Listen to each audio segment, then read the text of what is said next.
How you doing, sir? How are you? My name's Officer Burton. In a role-playing scenario, a knife-wielding man in a tree is acting threatening and mentally unstable. Police Officer Reuben Burton Jr. tries to calm him. Hey, so tell me, what's going on, brother? Burton works to keep a safe distance and de-escalate the situation so he can call for psychiatric assistance. Hey, bro, just drop the knife. Come on. But the man doesn't respond. He jumps from the tree and lunges at Officer Burton with the knife.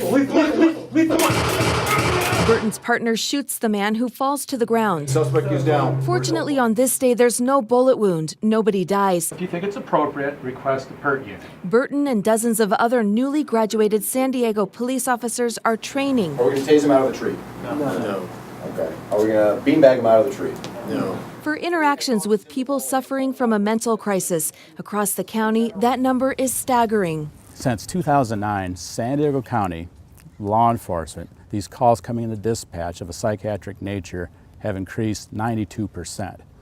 San Diego Police Department in the last year alone was roughly 110%. Mark Marvin oversees the training. But we're also looking at how you're introducing yourself to the subject. He's director of San Diego County Psychiatric Emergency Response Team, or PERT. The nonprofit works with every law enforcement agency in the county, helping officers develop communication skills to help them defuse potentially deadly situations. The more he's going to vent, the more he's discharging energy. PERT also employs 51 licensed mental health clinicians who pair up daily with law enforcement officers. They spend their entire shift on patrol. When a 911 call comes in to dispatch, the dispatcher can look at who's out in the field and can basically dispatch a PERT team to that scene when that person is in the midst of a psychiatric crisis. The need for crisis teams has drawn renewed attention across the nation in recent years following several high-profile police shootings of people experiencing a mental crisis. And somebody didn't go home that day, that's Mr. Longo.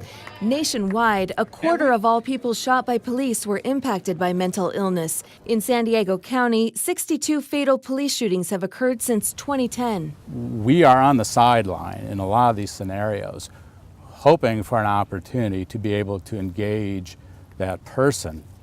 For our clinician to interact with the person in crisis, there has to be a guarantee of public safety. Marvin's team of clinicians has more than doubled in the last 2 years, but it still falls far short of meeting its skyrocketing demand. Last fiscal year, we responded to just about 8,000 of these calls in San Diego County.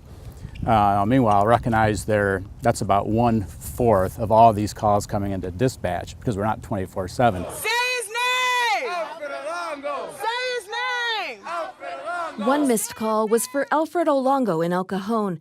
The PERT team had been responding to a different call.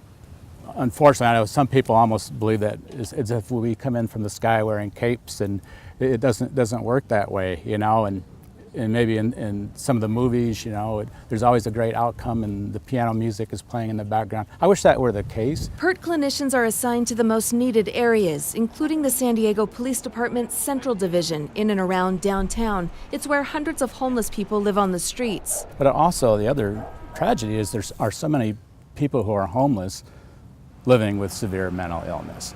But we know no bounds. We go into the wealthiest communities as well as those most impoverished.